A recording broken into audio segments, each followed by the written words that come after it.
आपको एक एग्जाम्पल पे समझाते हैं अमेरिका क्या करता है। अमेरिका किसी देश से कहता है हमको डिस्काउंट पे पेट्रोल नहीं चाहिए, हमें पूरा तुम्हारा पेट्रोल का कुआं ही चाहिए। क्यों? अमेरिका वहां से निकालेगा 100 लीटर, अब बोलेगा 5 लीटर निकला है, यानी 95 लीटर तो फ्री में ले गया, बचा हुआ 5 लीटर भी डिस्काउंट पे ले जाएगा और उस 5 लीटर का भी पेमेंट आपसे डॉलर में कराएगा। उस देश को इतना कमजोर कर देता है कि अगर वो देश आंख उठाने की हिम्मत करता है तो उस देश के ऊपर हमला कर दिया जाता है, या उस देश के राष्ट्रपति को फांसी दे दिया जाता है, या वेनेजुएला के राष्ट्रपति को रात को अंधेरे में उठा के लेके चला जाता है, या फिर ईरान की तरह घर में घुसकर किसी राष्ट्रपति को उसकी पत्नी, बीवी, बाल बच्चे के साथ मार दिया जाता है। अब जहां आतंकवाद पनपेगा तो अमेरिका कहता है आतंकवाद हुआ है। आप सोच के देखिए, अगर कोई द्रौपदी मुर्मू के ऊपर अगर मिसाइल से हमला कर दे, हमारे प्रधानमंत्री के ऊपर कोई मिसाइल से हमला करके मार दे, तो क्या भारत का आदमी चुप बैठेगा, चूड़ियां पहन के बैठेगा? कभी नहीं बैठेगा। अमेरिका यही करता है और उस देश को पूरी तरह से चूस लेता है। एग्जाम्पल के तौर पे बताते हैं आपको, अगर मान लीजिए कि हमारे ऊपर ये जिम्मेदारी हो जाए कि हम ही परीक्षा का क्वेश्चन सेट करेंगे, तो हम कैसे अमीर हो सकते हैं? देखिए,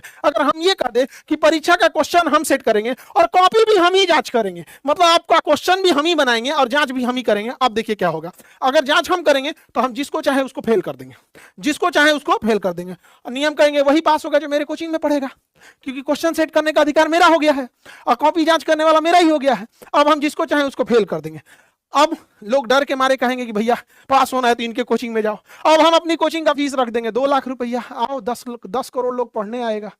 तो यही करता है अमेरिका, पूरी दुनिया में पूरे तेल पर मार और के अपना कब्जा कर लेता है, उसके बाद तेल का रेट बढ़ा के बेचता है, कहता है कि भैया ये तो करोड़ों दैनिक खरीदने बिकने की चीज है पेट्रोलियम यहाँ पे। इस तरह से अमेरिका अपनी मोनोपोली बनाता है।